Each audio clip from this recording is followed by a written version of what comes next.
Hendaklah kaum muslimin itu menetapkan hatinya untuk lebih mencintai, menyayangi mereka ahlul bait dengan memuliakan dan mengagungkan dengan sewajarnya tanpa melampaui batas. Nah, hari ini Gresik punya hajat yang diundang Habib Syekh. Kalau saya kan tidak diundang, diculik. Makanya juga amplopnya nggak jelas. Tapi saya adem ayem, kenapa? Karena ada Kapolres. Kalau ada bupati ngundang kiai, amplop tidak jelas, maka berpotensi melanggar KUHP pasal 378. Apa isinya? Penipuan. Mau diingat-ingat Pak Bupati. Kalau memberinya cuma sedikit, pasalnya beda. 335, perbuatan tidak menyenangkan. Kalau habaib yang kita aturi senada dengan apa yang disampaikan oleh Sayyid Abdullah Al-Haddad, hendaknya apa? Ayyak tagidu hubbahum wa mawaddatahum. Makanya ini anak-anak hadroh Syekh Hermania ini saya yakin besok Habib Syekh masuk surga yang awal kalian. Yaitu Habib Syekh kumpul sama bidadari, kalian hadroan toh.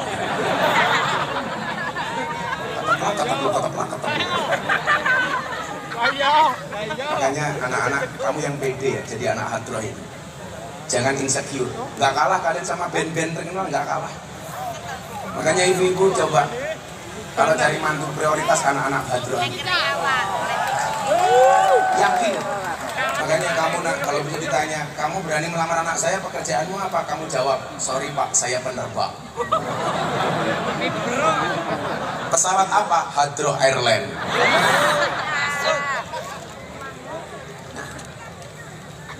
Sehingga memang ketika para habaib itu masuk ke negara Indonesia, itu merupakan sebuah berkah. Bapak Ibu, hari ini di Arab Saudi kaum Wahabi itu mengalami titik kematiannya. Perjanjian 1744 antara Syekh Abdul Wahab dengan Syekh As-Saud itu diratifikasi oleh Muhammad bin Salman, putra mahkota Arab Saudi. Sehingga kalau Anda lihat hari ini, mohon maaf, kalangan Wahabi kalang kabut di Arab Saudi. Dan itu menunjukkan kematian Wahabi di Arab Saudi. Tapi sisi negatifnya adalah karena Wahabi itu mati di Arab Saudi, maka mereka akan mencari lahan subur. Mana lahan yang dianggap subur? Lahan yang dianggap subur salah satunya adalah Indonesia. Kalau dulu para habaib terusir dari negaranya masuk ke Indonesia, ini berkah bagi Indonesia. Tapi kalau kalangan Wahabi masuk Indonesia, ini bukan berkah, musibah. Tapi saya pikir ini rencana Tuhan. Berulang kali saya bilang, Gus Yani, manusia boleh berencana, tapi isi ATM yang menentukan. Tapi kehendak Allah yang menentukan. Kenapa kalau saya ngomong ATM yang paling banyak tersenyum ibu-ibu? Jelas. Karena bagi perempuan hari ini, good rekening lebih menarik daripada good looking. Betul Bu? Karena kalau good rekening jaminan wajah istri menjadi glowing. Maka saya selalu bilang, di balik wajah istri yang glowing ada suami yang golong komik. Cuman pesan saya satu Bu, tolong rawatlah wajahmu, jangan lupakan tungkakmu.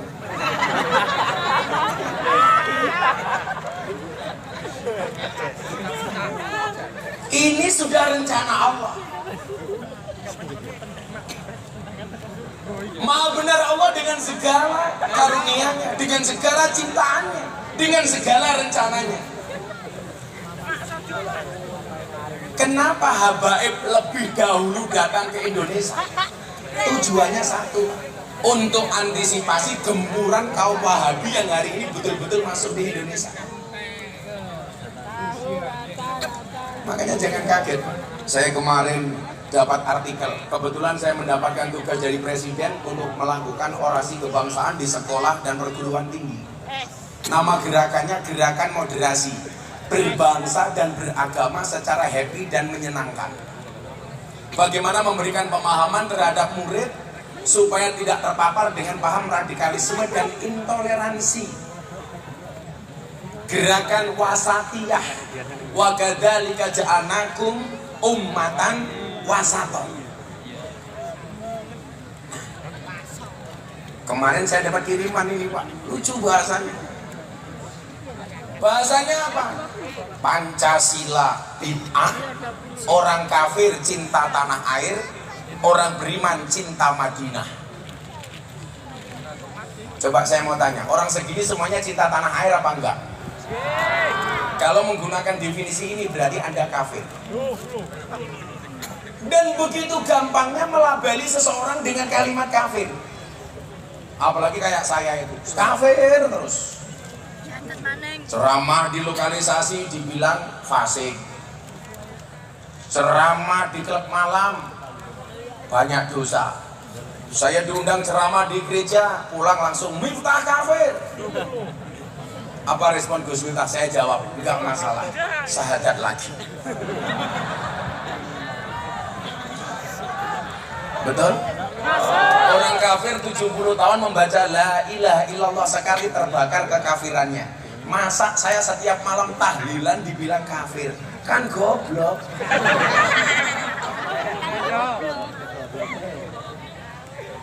Kalau cinta tanah air itu kafir, mohon maaf, berarti Pak Dandim kafir. Otomatis Pak Dandim itu cinta tanah air. Pak Kapolres, oh tenang. Maka disinilah urgensinya kenapa bangsa ini butuh habaib, butuh kiai. Pesan guru kita semua, Maulana Al-Habib Lutfi bin Yahya Pekalongan. Saya itu beruntung Mas Yani. Bagaimana nggak beruntung? Saya dulu ngaji di klub malam lokalisasi disupport sama Habib Lutfi. Beliau mengatakan rasa gagas Miftah kuwi bengkel. Yang namanya bengkel itu kadang-kadang bajunya kotor. Maka saya bilang, kalau kiai-kiai suudzon sama saya bilang mohon maaf Pak Kiai. Ibarat orang sholat, ada yang adzan, ada yang puji-pujian, ada yang jadi imam, ada yang mimpin tahlil, ada yang mimpin yasinan. Saya bilang, silakan Anda yang adzan, silakan Anda yang pujian, silakan Anda yang menjadi imam, silakan Anda yang mimpin tahlilan, silakan Anda yang mimpin sholawatan. Posisi Miftah di lama, posisi Miftah di mana? Cukup sebagai pembersih WC. Karena saya meyakini, sekhusyuk apapun kamu sholat, kalau WC-nya kotor, kamu akan terganggu kehusuannya dengan WC yang kotor. Biarkan tugas saya membersihkan WC dan toilet. Makanya dulu ada orang yang ngaku Gus, pernah memanggil saya dasar Miftah Gus telek. Siapa Gus itu? Yang mengatakan ijazahnya Pak Jokowi palsu? Gus Nur. Saya dibilang dasar Miftah Gus telek. Saya jawab, saya senang jadi telek. Kenapa? Karena faktanya nggak ada orang yang berani nginjak-nginjak telek.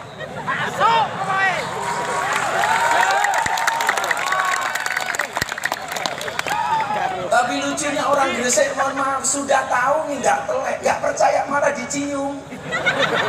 Ini bener telek apa dudu ya?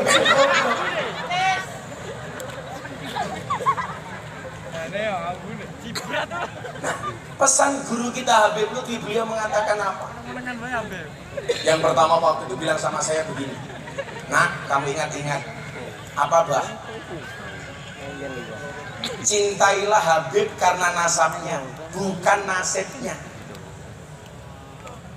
Kalau kita mencintai Habib karena nasibnya, para habaib yang menurut Abah Ali Masyuri, mertuanya beliau, kalau Mas Yani enak, nikah langsung dengan mertua keren, walaupun beban mental sebenarnya. Bagaimana? Bapak mertuanya macan panggung Jawa Timur. Gus Yani mau bersaing seperti mertuanya berat.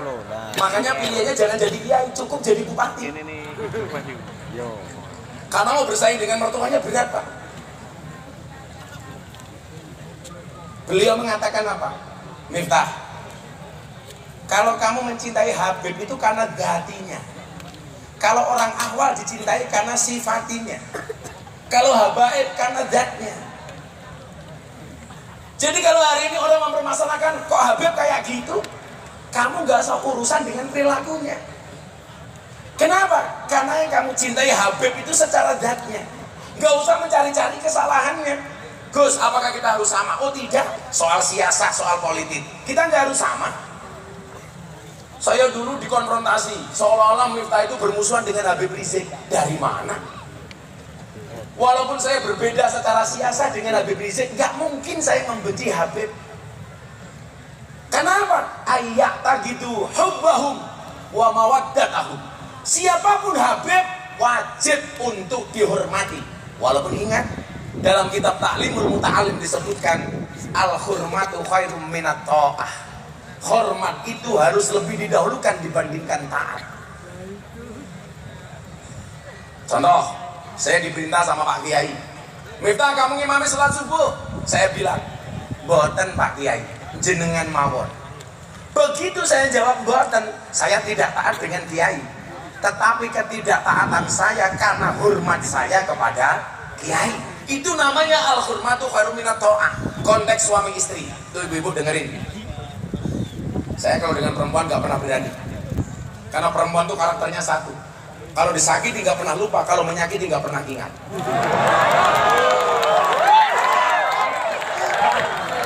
Wongnya ya teko. Ya melu guyu. Biasanya jilbabnya coklat.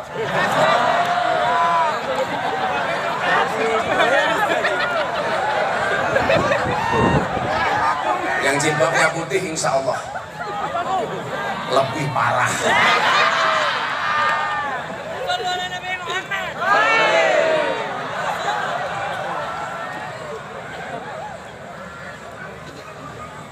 Saya juga kadang-kadang heran, Pak. Kenapa kok perempuan itu semenangan itu? Coba yang bener itu seharusnya cowok ngecek HP-nya istri atau istri ngecek HP-nya suami. Yang bener itu suami ngecek HP-nya istri atau istri ngecek HP-nya suami. Yang bener itu seharusnya suami ngecek HP istri. Makanya perintah Presiden Jokowi ketika Rapimnas TNI Polri, beliau mengatakan apa? Tolong awasi WA grup para istri. Jangan sampai suaminya abdi negara, istrinya ngundang Ustadz Wahabi. Saya bilang, perintah Presiden itu bagus. Pertanyaannya, emang berani suami ngecek HP-nya istri? Padahal memang seharusnya, Pak. Kenapa seharusnya suami ngecek HP-nya istri? Karena kalau istri berbuat maksiat dengan HP-nya, otomatis suami bertanggung jawab atas dosanya. Tapi kalau istri ngecek HP suami, mohon maaf, kok suami bermaksiat dengan HP-nya, istri tidak kena dosanya. Umpama nih, Mas Yani menggunakan HP-nya untuk melihat video kebaya merah umpamanya.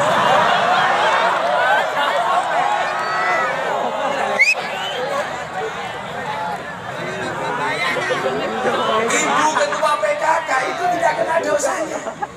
Ulangan kok.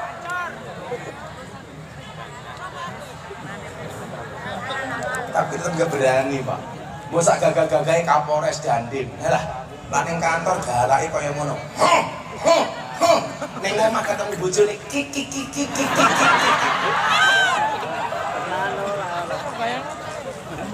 Salim alime kiai le digetak bojone goblok dadak.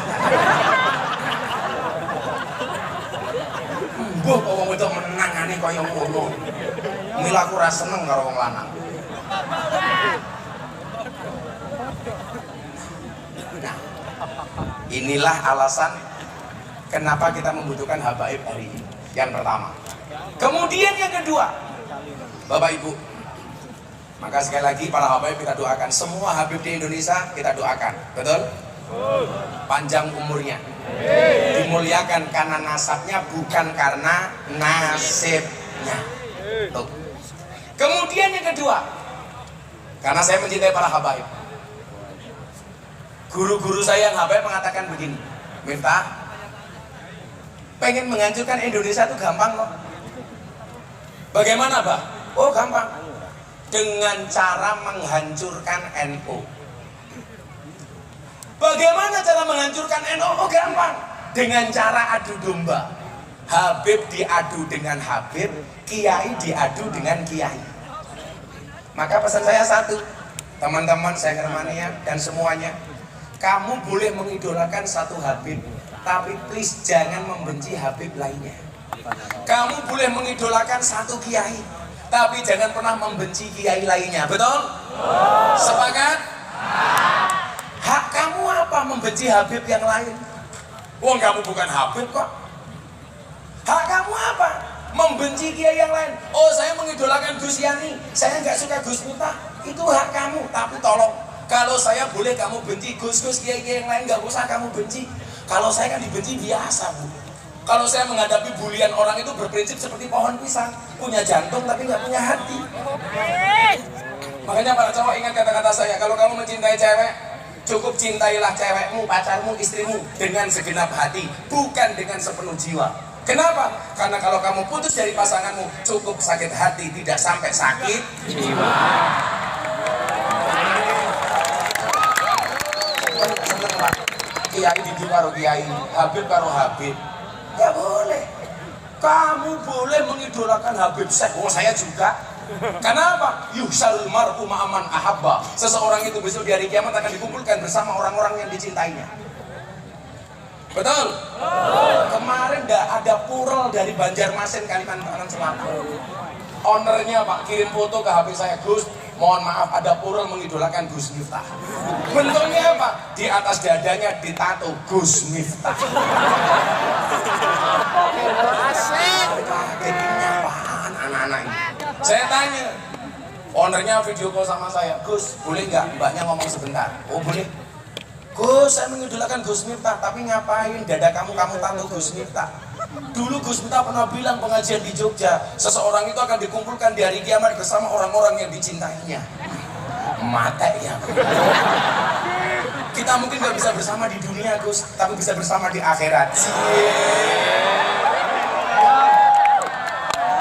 Kan aku jadi ingin.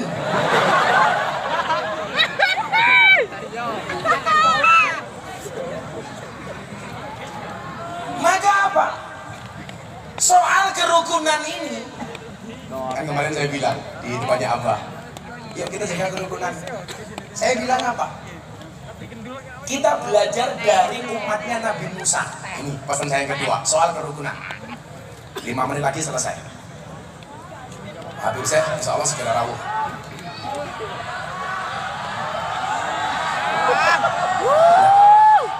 Kowe iki rawuh kok cerewet.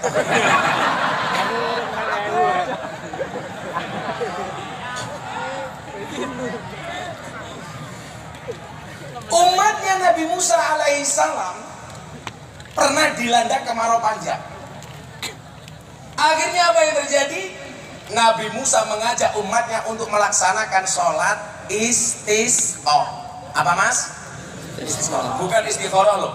Kalau istikharah itu kamu punya 2 pilihan cewek, siapa yang mau kamu nikahi, kamu istikharah. Tapi pesan saya satu, sebelum kamu istikharah, yakinkan dua-duanya mau sama kamu. Yang menjadi persoalan sudah istikharah nggak ada yang mau. Akhirnya nangis pakai quote-nya Gus Miftah. Kupinang engkau dengan bismika Allahumma ahya wa bismika amin. Kenapa? Karena aku sadar diri memilikimu hanyalah sebuah mimpi.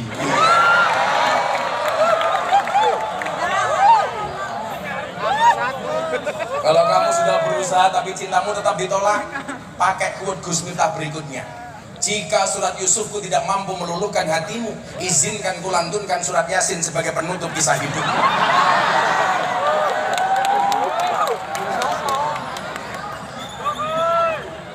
Kowe malah galau. Aku nganan, kowe ngiwo. Akunya bertahan, kowe karo wong liya.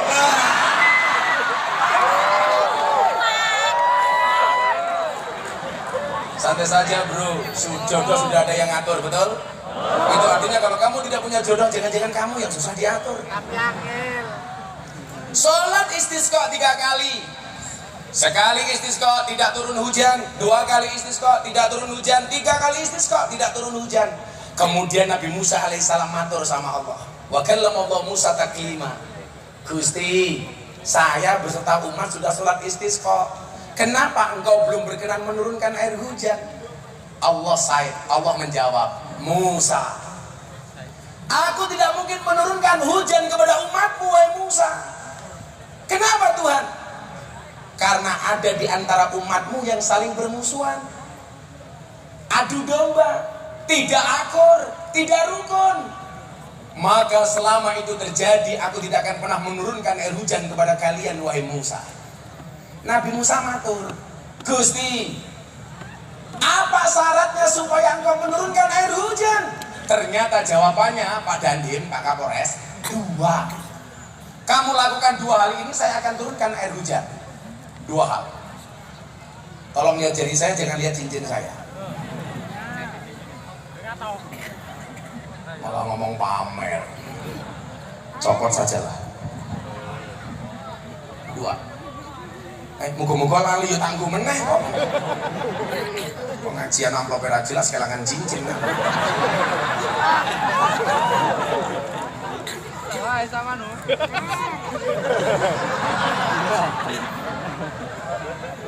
Apa 2 hal itu? Yang pertama, Musa, rukunkan umatmu. Jangan ada lagi yang bermusuhan di antara umatmu.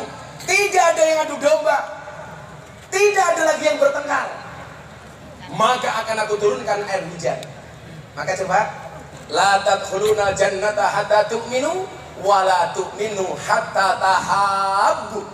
Sekali-kali kamu tidak akan masuk surga sehingga kamu beriman, dan kamu tidak dikatakan beriman sehingga memiliki rasa cinta dan kasih sayang. Maka kalau Gresik dipimpin Mas Yani pengen jadi kabupaten yang mendapatkan rahmatnya Allah, gampang. Rukun. Karena rukun syarat dari turunnya rahmat Allah. Semalam lucu, mau masuk pondoknya apa kan hujan deras Mas. Di jalan saya komat kamit, baca apa? Tabat siada abila habi watab. Ini teman saya bilang, lu Gus, udan kok malah mau tabat siada, hubungannya apa? Oh, gue goblok. Lah ngopo? Udan kuwi rahmat. Rahmate Gusti Allah ki ra bakal mudhun yen ana Abu Lahab. Mila lah udan wacana Abu Lahab. Udane ra sida mudhun, mergo udan kuwi rahmat. Rahmat ra gelem mudhun yen ana Abu Lahab. Terang, Pak, terang.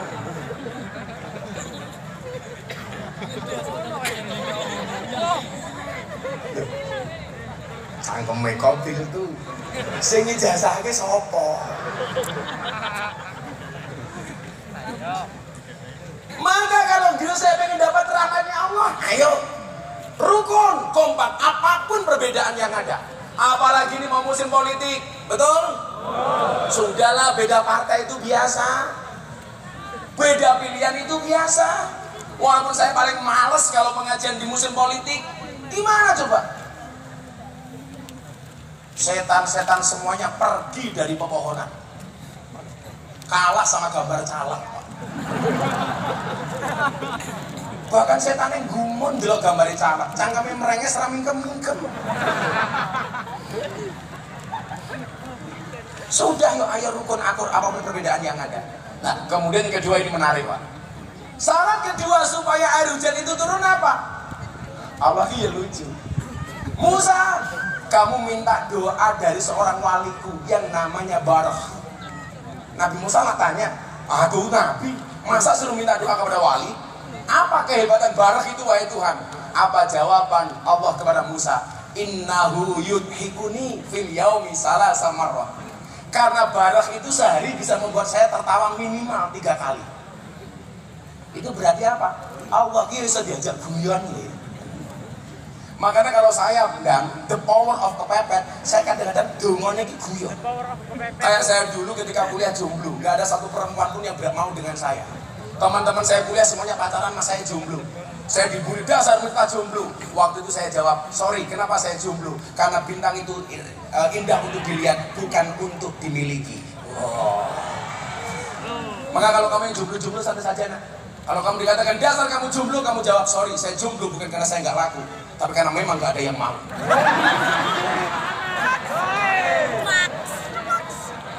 Tapi hari ini saya katakan kepada mereka, di balik kesuksesan seorang suami, ada banyak mantan yang menyesali. Jadi karena Gus Miftah telat. Tapi kalau Gus Yani beda lah. Di balik kesuksesan seorang suami, ada doa dari seorang istri, betul? Itu artinya semakin banyak istri, semakin banyak yang mendoakan.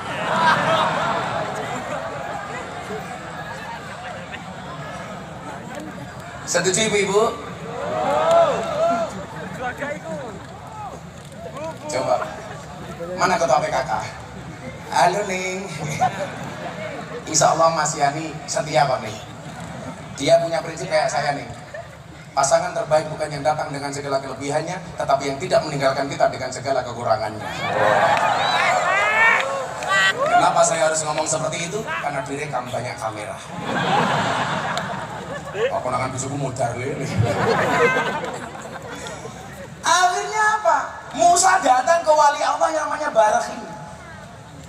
Hei Barak, kok kamu dongo? Lah dongo nih Barak ya lucu. Barok, ada yang mengatakan barok, ada yang mengatakan barak. Diangkat, doanya begini. Ya Allah, napa banyu udan iku pun mboten manut kali panjenengan, kok mboten gelem turun nang umatnya Nabi Musa. Kan kurang ajar banget aja ngene. Langsung Allah menurunkan air hujan dari langit.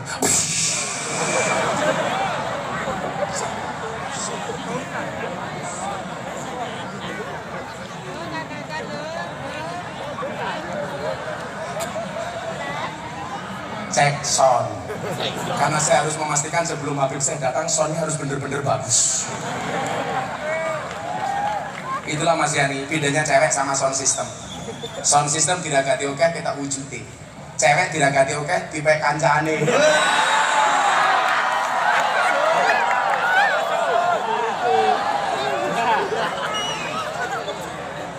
Pengalaman buahmu, pengalaman.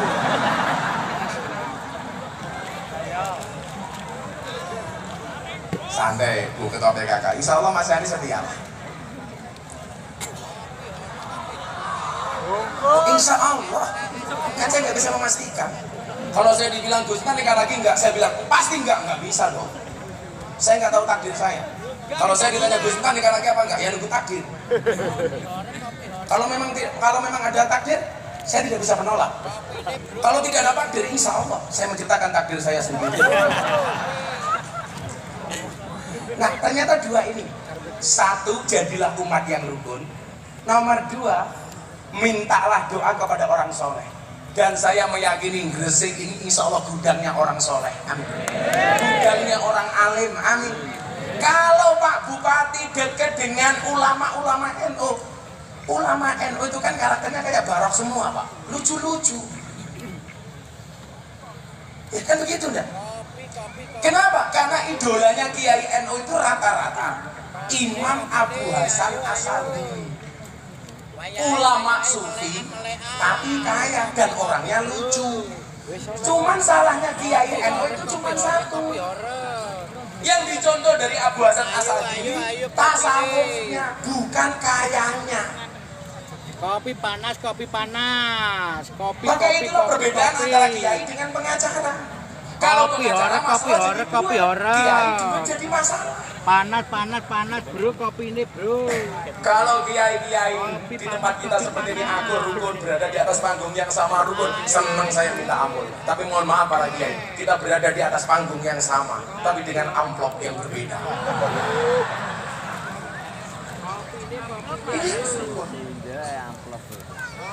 Coba kita contoh kerukunan Wali Songo Pak. Sebagai penutup, Anda tahu Masjid Demak? Masjid Demak itu proyeknya siapa ya? Proyeknya Kanjeng Sunan Kalijogo.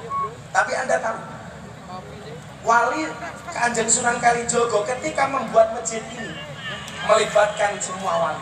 Maka tiang itu ada 4 di Masjid Demak, sumbangan 4 orang. 1, sumbangan Sunan Ampel, bawa 1 tiang. 2, sumbangan dari Sunan Gunung Jati. 3, sumbangan dari Sunan Bonang Tuban. Dan yang keempat, soko tatal dari Kanjeng Sunan Kalijogo. Pertanyaan saya, kalau seandainya masjid itu dibangun sendiri oleh Sunan Kalijogo, kira-kira jadi apa enggak? Jadi. Tapi pertanyaannya, kenapa Kanjeng Sunan Kalijogo melibatkan semua wali? Semangat yang dibawa adalah persatuan. Semangat yang dibawa adalah kebersamaan.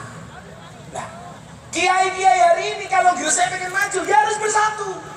Maka saya sering bilang, sehebat-hebatnya Superman kalah sama Super Team. Superman itu goblok. Kenapa? Badannya besar, bajunya es.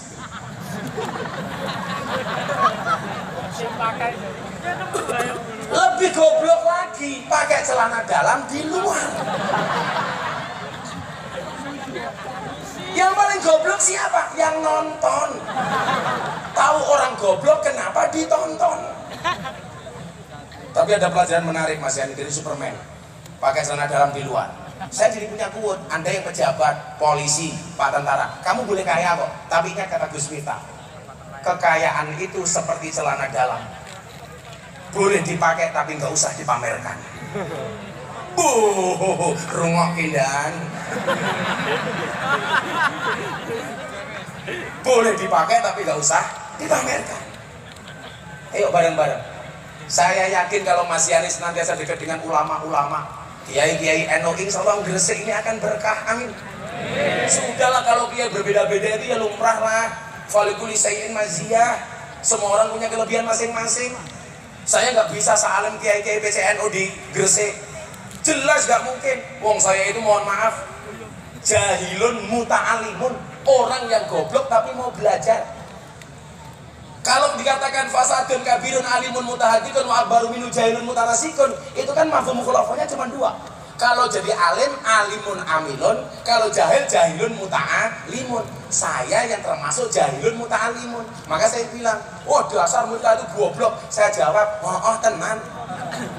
Tapi saya bilang, ora masalah aku goblok, cangkemku payu. Daripada aku yang alim, cangkemmu ora payu. Gak usah insecure le. Adik-adikku Gresik, kamu gak usah insecure. Semua orang punya kekurangan, di balik kekurangan pasti punya kelebihan, betul? Dan di setiap kelebihan pasti ada kembalian. Jujur bro, jujur kan Anda. Yuk kita sama-sama. Di bawah Nahdlatul Ulama, Gresik insya Allah akan jadi kabupaten yang diridhai oleh Allah. Jangan pernah menggunakan lagunya guru TK. Karena yang rusak NU itu salah satunya adalah guru TK. Guru TK rumah. Napa Gus? Dengarkan kayak lagu balonku ada 5. Paling sengit akur lagu guru. Balonku ada 5, rupa-rupa warnanya, hijau kuning kelabu, merah muda dan biru, meletus balon hijau. Pertanyaan saya, kenapa yang meletus balon hijau? Padahal hijau itu warnanya NU. Mila ngapa wong NU ora iso akur soale balone meletus. Assalamualaikum warahmatullahi wabarakatuh.